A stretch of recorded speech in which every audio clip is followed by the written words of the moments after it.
Hello दोस्तों, मैं विकास आपके अपने यूट्यूब चैनल विकास अल्फा कोचिंग पर सभी प्यारे दोस्तों का स्वागत है।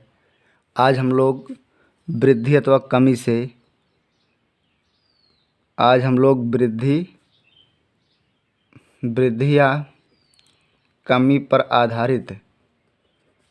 पर आधारित प्रश्नों का अध्ययन करेंगे। कमी या वृद्धि का मतलब ये है कि अगर आपसे जैसे कहा जाए कि एक आयत की लंबाई में 10% की वृद्धि और चौड़ाई में 10% की कमी कर दिया जाए, इस तरीके से, है ना। तो आप ये भी आज जान लीजिए कि आपका जो आज का क्लास है, आज आपका जो क्लास है ये 11वां क्लास है ना।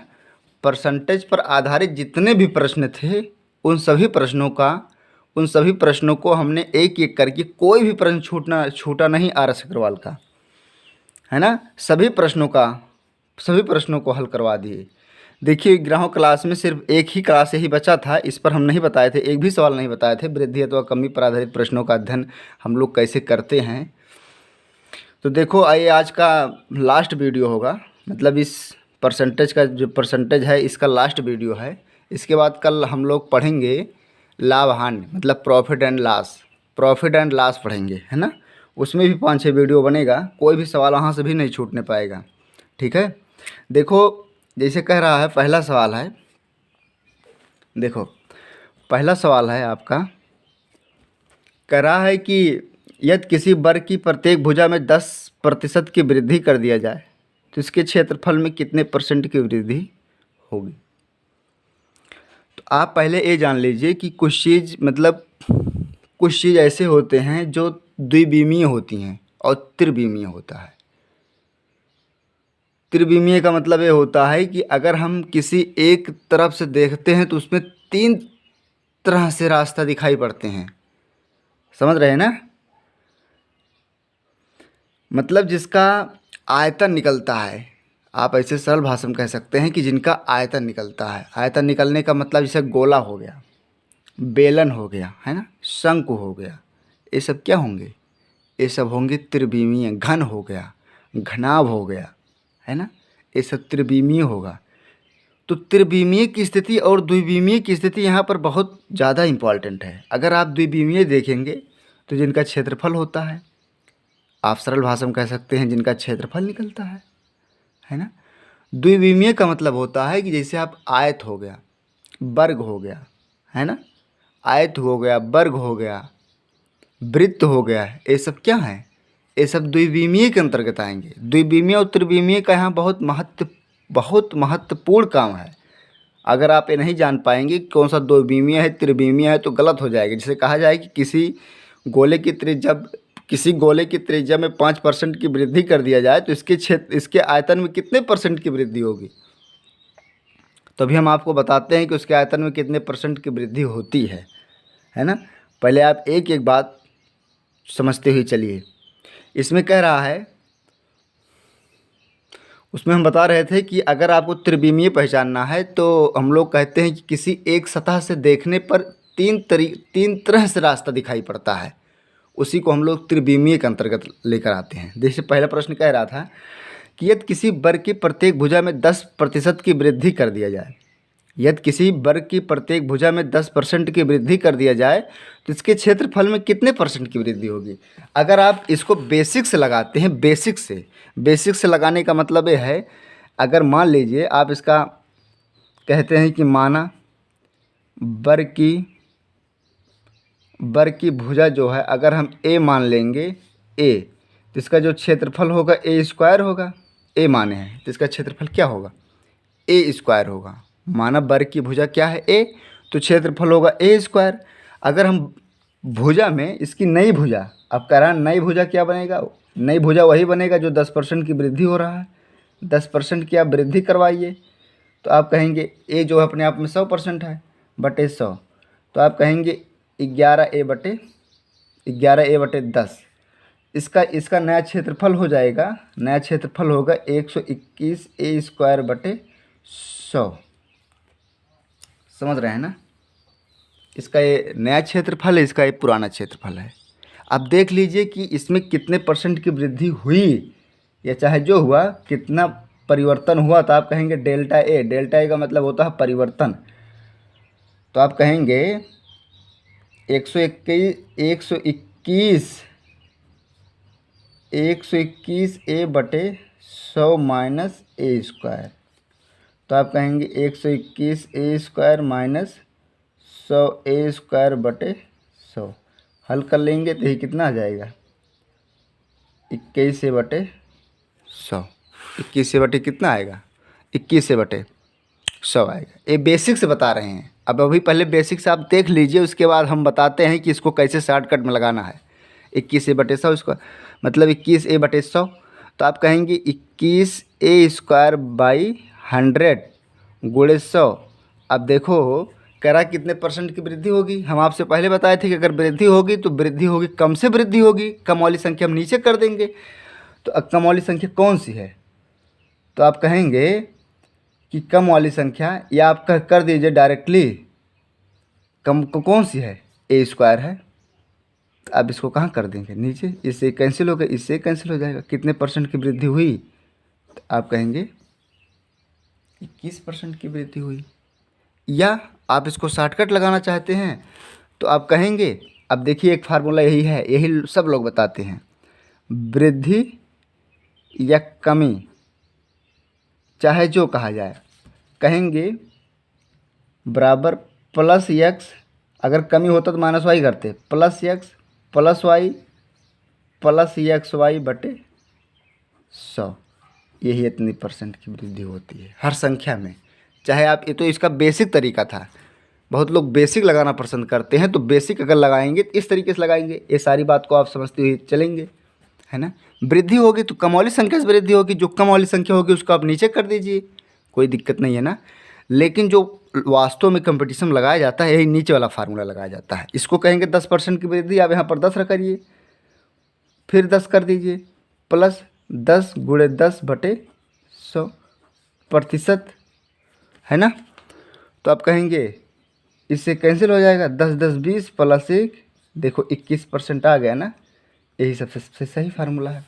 अगर मान लीजिए यहीं पर वर्ग न कहा होता, कोई ऐसा चीज़, मतलब कोई ऐसी चीज़ कहा होता जो त्रिविमीय के अंतर्गत आता है, तो यही 21% को फिर आधार बनाकर फिर हम वो 10% 20% को बढ़ा देते, मतलब जो पहले बढ़ाए थे उसको लेते और जो लास्ट में आया था इसको लेकर फिर एक बार वही स्टेप करना पड़ता, है ना। लेकिन ये स्टेप कब करना है, जब कोई त्रिविमीय वाली स्थिति होगी। द्विविमीय की स्थिति नहीं होगा, द्विविमीय में सिर्फ एक ही बार करना पड़ता है, ठीक है। ये इतना बात ध्यान दिए रहना। देखो अगला कह रहा है दूसरा सवाल कह रहा है कि एक आयत की लंबाई में 10% की वृद्धि अथवा चौड़ाई में 10% की कमी कर दिया जाए तो नए आयत का क्षेत्रफल कितना होगा, है ना। नए आयत का क्षेत्रफल कितना होगा। पहले आप 10% की वृद्धि किए, ठीक है, 10% की कमी कर दिए, तो अब वृद्धि कमी है ना, तो आप कमी करेंगे 10 गुणे 10 बटे 100। इससे कैंसिल हो जाएगा, इससे कैंसिल हो जाएगा, आएगा -1%। -1% आपको नहीं कहना है, आपको कहना है कि 1% की कमी। कितने % की कमी हो गई, 1% की कमी, है ना। 1% की क्या होगा, कमी होगा। तीसरा देखिए, तीसरा सवाल क्या कह रहा है। तीसरा सवाल कह रहा है, इसमें एक एक सवाल लगाते चलिए। तीसरा सवाल कह रहा है कि किसी वर्ग की प्रत्येक भुजा में, किसी वर्ग के प्रत्येक भुजा में 30% की वृद्धि हो जाए, है ना, तो इसके क्षेत्रफल में कितने % की वृद्धि हो जाएगी। अब कह रहा 30% की वृद्धि कर दिया जाए, तो अगर 30% की वृद्धि कर देंगे आप, कोई दिक्कत नहीं है, चाहे आप फार्मूलास लगाइए और चाहे आप इसी से लगा दीजिए। 30% की वृद्धि करना है आपको, 30 प्लस 30 गुणे 30 बटे 100, है ना। इससे कैंसिल हो जाएगा, 30 30 60 प्लस 9 69%। 69% की क्या होगा, वृद्धि हो जाएगी। समझ रहे हैं ना, 69% की क्या होगा, वृद्धि होगा। देखिए अगला सवाल क्या कर रहा है। अगला सवाल यही सवाल पूछा, यही सवाल पिछले वाले पेपर में टेट में पूछा था। यही सवाल आया था कि एक आयत की लंबाई में 60% की वृद्धि करने पर इसके चौड़ाई में कितने % की कमी कर दिया जाए ताकि इसका क्षेत्रफल पूर्ववत रहे। देखिए चौथा सवाल क्या कह रहा है। एक एक सवाल आप जो है अपना नोट्स बनाते हुए चलना। ये सब सवाल, यही सवाल पूछा था पिछली बार टेट वाले पेपर में। यही सवाल आया था कि एक आयत की लंबाई में 60% की वृद्धि कर दिया जाए। देखिए चौथा सवाल है। यहाँ से बहुत सवाल नहीं बनता है, लेकिन एक दो सवाल यही आया था पिछली बार, इसलिए बता दिए। और आप अगर पीछे वाला सारा प्रोसेस जान रहे हैं तो ये सब सवाल आप अपने हल कर लेंगे, है ना। लॉजिक से लगा लेंगे कि कैसे कैसे आपको करना है, कोई दिक्कत नहीं होगा। लेकिन देख लीजिए, कराए कि एक आयत की लंबाई में 60% की वृद्धि करने पर, सवाल कह रहा है कि एक आयत की लंबाई में 60% की वृद्धि करने पर इसकी चौड़ाई में कितने % की कमी किया जाए ताकि इसका क्षेत्रफल पूर्ववत रहे। पूर्ववत का मतलब है कि पहले जैसा रहे। पहले आप कहेंगे, अब देखिए आप इसको समझ कर लगा लीजिए। कहेंगे माना आयत की लंबाई x, चौड़ाई y, तो आप कहेंगे क्षेत्रफल जो बनेगा वो लंबाई गुणे चौड़ाई, आप मीटर स्क्वायर या कुछ भी मान लीजिए, जो वहाँ पर माने हैं मीटर स्क्वायर, है ना। क्षेत्रफल क्या बना, XY मीटर स्क्वायर, लंबाई गुणे चौड़ाई, है ना। अब कराए कि यदि लंबाई में 60% की वृद्धि किया जाए, अगर आप इसके लंबाई में 60% की वृद्धि करेंगे तो x गुणे 60/100, 2 8 16, 2 पंचे, तो आप कहेंगे 8x/5 मीटर। कोई दिक्कत नहीं है ना, 8x/5 मीटर।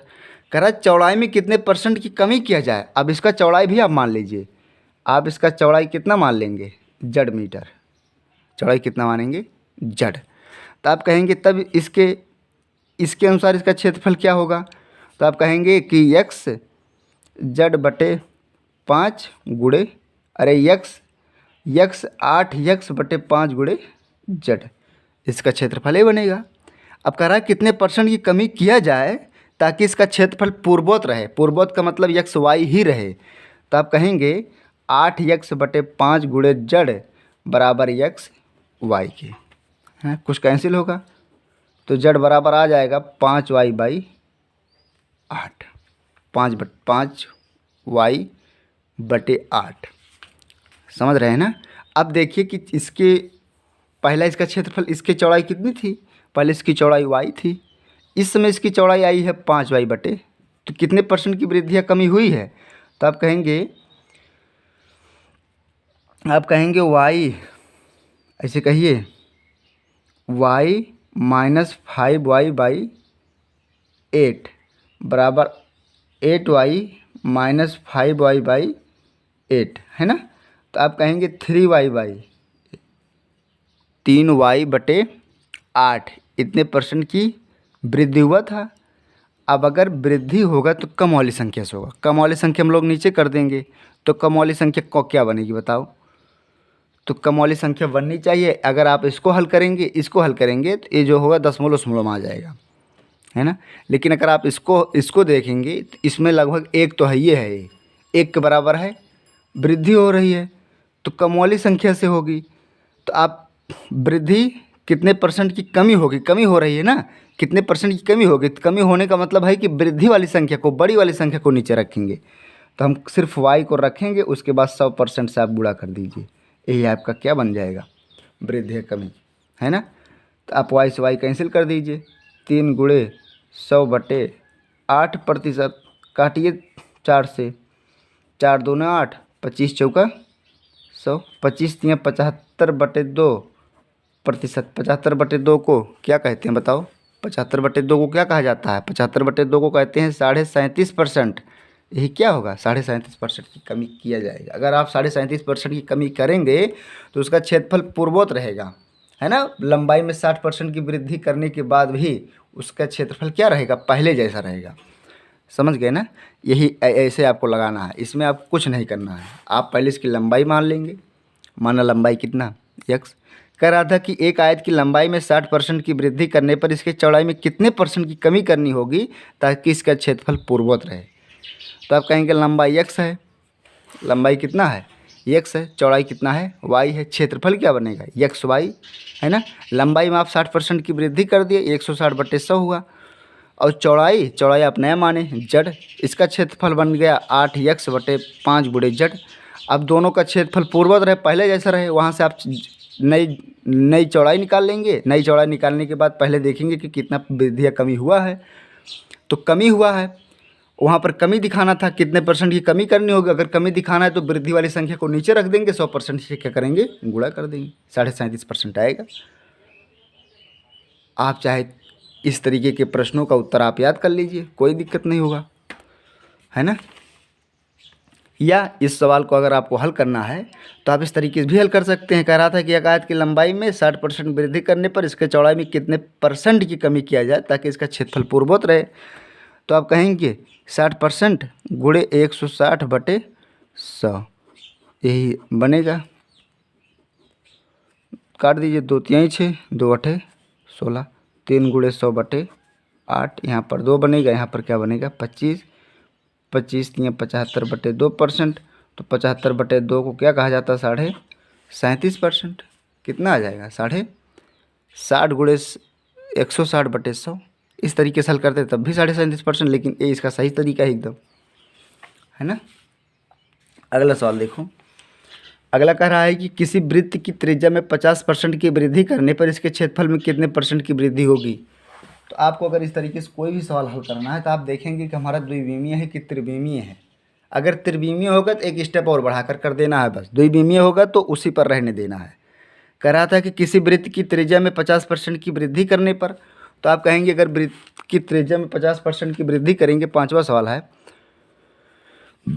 ना, 50% की वृद्धि कर दीजिए, +50, 50 + 50 गुणे 50/100, कैंसिल 50 50 100 + 25 यानी कि 125% की क्या हो जाएगा वृद्धि होगा। प्लस का मतलब वृद्धि होगा और माइनस का मतलब क्या होगा कमी होगा।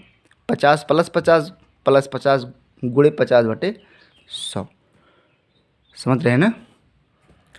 अगला सवाल क्या कह रहा है कि एक गोले की त्रिज्या में 50% की कमी करने पर, अब आप देखो गोला है ना, गोला मतलब आपके दिमाग में तुरंत बन जाना चाहिए कि अगर गोला है तो इसमें एक स्टेप और बढ़ा कर देना है। गोला वाला सब त्रिविमीय के अंतर्गत आते हैं, है ना, जिसको हम लोग कहते हैं 3 डायमेंशनल। कह रहा है कि गोले की त्रिज्या में 50% की कमी करने पर इसके पृष्ठ के क्षेत्रफल में कितने परसेंट की कमी होगी। पृष्ठ का क्षेत्रफल कह रहा है, तो अगर आपको पृष्ठ का क्षेत्रफल कह रहा है तो पृष्ठ का क्षेत्रफल का मतलब होगा कि एक ही स्टेप करना है। सिर्फ अगर एक कहता है कि इसके आयतन में कितने परसेंट की कमी होगी, अभी हम दोनों उठाकर बता देते हैं। जिसे देख रहा कह रहा है कि 6वां सवाल है, कह रहा है कि गोले की त्रिज्या में 50% की कमी होने पर इसके पृष्ठ के क्षेत्रफल में कितने परसेंट की कमी होगी। तो सिर्फ आपको एक ही स्टेप करना है। करने का मतलब है कि -50 प्लस, यहाँ पे प्लस हो जाएगा 50 गुणे 50/100, एक स्टेप बनेगा ये। आप इसको कैंसिल कर देंगे, 50 50 -100 + 25 यानी कि -75 आ जाएगा। क्या आ जाएगा -75, यानी कि 75% की क्या होगा कमी होगा। 75% की क्या होगा कमी होगा। अब अगर कहता है कि इसके आयतन में कितने परसेंट की वृद्धि या कमी होगी, इसके आयतन में कितने परसेंट की कमी होगी, तो आप कहते कि -50 + 50 गुणे 50/100, यहाँ सब कैंसिल कर देते, आ जाता है -100 + 25, समझ रहे हैं ना, -50%, -75%, यानी कि 75% की जो हुआ हो कमी हुआ है। क्या हुआ है 75% की क्या हुआ है कमी हुआ 75% की। अगर आप 75% की कमी हुआ है तो आप यही 75% उठाइए फिर 50% उठाइए, तो कहेंगे -75 -50 + 50 गुणे 75/100। फिर आप इसको हल कर लीजिए, ये इससे कैंसिल हो जाएगा।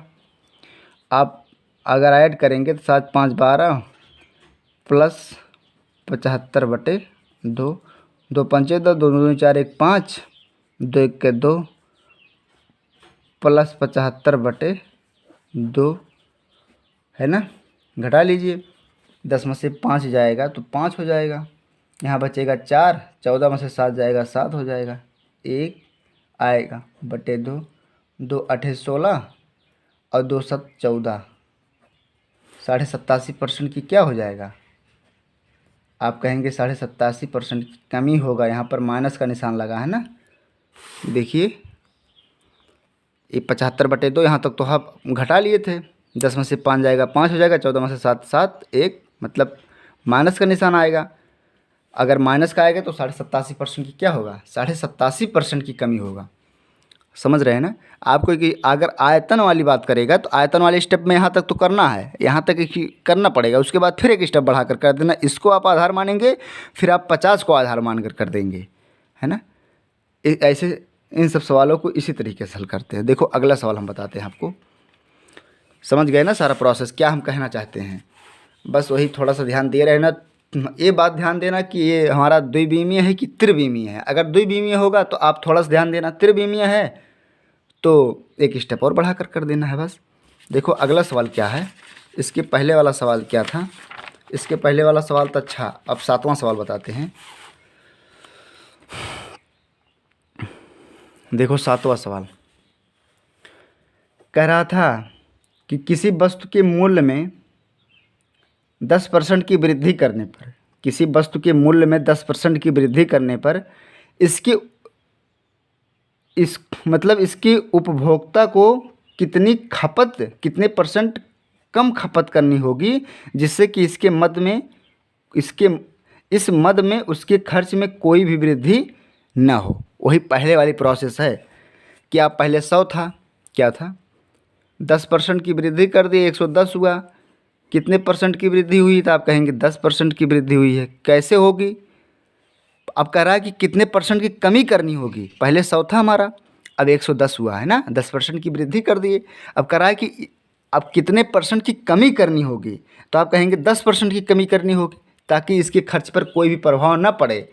स्टेप चाहे जैसे कहा है, लेकिन सब मिलाकर उसके कहने का तात्पर्य यही है कि ये 10% की वृद्धि हो गई, मतलब किसी वस्तु के मूल्य में 10% की वृद्धि हो जाए तो उपभोक्ता को कितने % खर्च कम करनी चाहिए, ताकि उसके खर्च पर कोई भी प्रभाव न पड़े। तो आप कहेंगे 10% कम कर देंगे, 10 कम कर देंगे। कम जो करेंगे वो अधिक से करेंगे, 110/100, यही आपको क्या हो जाएगा? तो आप कहेंगे 100, 10 × 100/110, तो हो जाएगा 100/11। 100/11 कहते हैं 9 सही 1/11%। आपका उत्तर क्या हो जाएगा? 9 सही 1/11%, यही होगा आपका। समझ रहे हैं ना। अब जो कल होगा हम लोग प्रॉफिट एंड लॉस पढ़ेंगे, ठीक है। इन सब का नोट्स बना लेना और जो भी सवाल होगा वो सब हल कर लेना।